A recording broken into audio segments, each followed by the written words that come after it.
سیدی، ہماری شیعہ روایات کے مطابق امام علی علیہ الصلوۃ والسلام کا یہ مصحف ائمہ علیہ الصلوۃ والسلام کے توسط سے نسل در نسل منتقل ہوتا رہا، اور فی الحال امام مہدی علیہ الصلوۃ والسلام کی تحویل میں ہے، جو منتظر نجات دہندہ ہیں، اور جب وہ ظہور کریں گے تو یہ مصحف دنیا کے سامنے پیش کیا جائے گا۔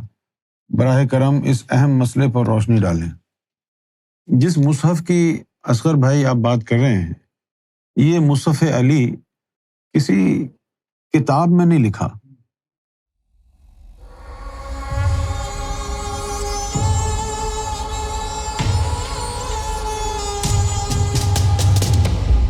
حضرت محمد صلی اللہ علیہ وآلہ وسلم کے وصال کے بعد امام علی ابن ابی طالب علیہ الصلوۃ والسلام نے قرآن مجید کو ترتیب نزول کے مطابق مرتب کیا، اور اس میں تفسیر اور اسباب نزول بھی شامل کیے۔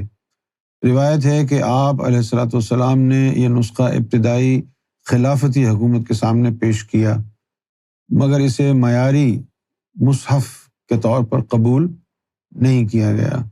کہا جاتا ہے کہ اس کی ایک وجہ یہ تھی کہ اس مصحف میں موجود تفسیر ممکنہ طور پر اہل بیت کی امامت و قیادت کے حق کی وضاحت کرتی تھی۔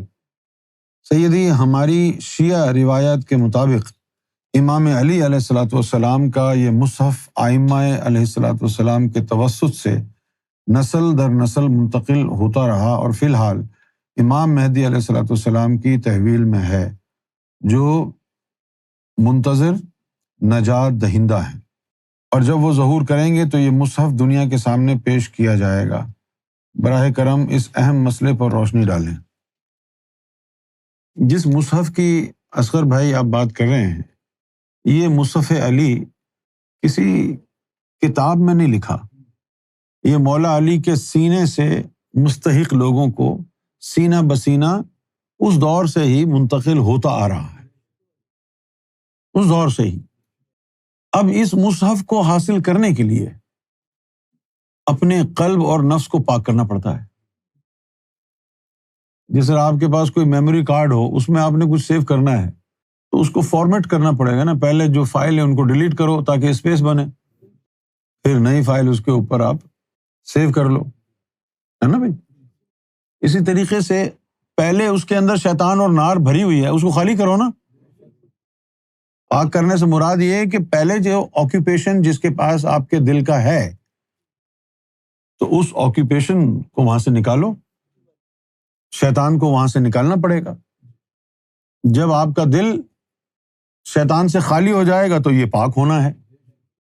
خود بخود تو خالی نہیں ہوگا، وہ مرشد کو پکڑو گے، وہ تمہارے دل سے شیطان کو نکالے گا، اور جب وہ شیطان کو نکالے گا پھر وہ اسم ذات اللہ اس میں ڈال دے گا، اس سے اللہ اللہ شروع ہو جائے گی، نور بننا شروع ہو جائے گا، تمہارا دل اب محفوظ ہو گیا۔ جب تمہارا دل محفوظ ہو گیا، اس کے بعد پھر یہ جو باطنی مصحف ہے، خود بخود اس کا نور آنا شروع ہو جائے گا۔ پوچھو کیسے آ جائے گا؟ اس کو چھوڑو کہ فلاں نے جمع کیا تھا قرآن وہ پڑھیں، یا فلاں نے جمع کیا تھا وہ پڑھیں، نہیں۔ It was not intended by God to give the Quran a form of a book۔ صحیح ہے نا؟ تو پھر قرآن جس کی اللہ نے حفاظت کا ذمہ، وہ کدھر ہے؟ وہ سارا کا سارا قرآن اس میں ذات اللہ میں بند ہے۔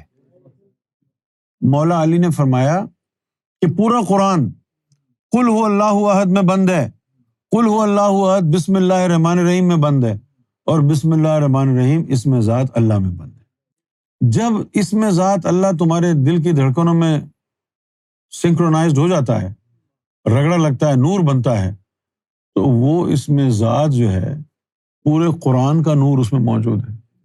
اسی لیے سلطان باہو نے کہا کہ تیرے قلب نے ایک دفعہ اگر اللہ کو کہا، 72,000 قرآن شریف پڑھنے کا تجھے نور ملے گا۔ اب جب اس میں ذات کے اندر ہے پورے قرآن کا نور، ہے نا، تو اب ادھر ادھر دھکے کھانے کی کیا ضرورت ہے کہ اس کا جمع ہوا پڑھیں، اس کا جمع ہوا پڑھیں۔ جو نور کی صورت میں محفوظ ہے وہ اس میں ذات دل میں آئے گا، خود بخود اس کی شاخیں قلب سے نکلیں گی۔ وہ اصل قرآن وہی ہوگا۔ آپ کی جو شیعہ روایات ہیں وہ بالکل درست ہیں، بس چند الفاظوں کا وہ مطلب سمجھنا ناگزیر ہے۔ جیسے نسل در نسل منتقل ہونا، یہ نسل در نسل نہیں ہے، سینہ در سینہ ہے۔ نسل در نسل نہیں ہوتا منتقل۔ اگر ایسا منتقل ہوتا نسل در نسل تو نوح علیہ السلام کی نسل کافر کیوں ہوتی؟ نسل در نسل جس انڈیویجول کو اللہ چاہے اس کو ادا کر دے۔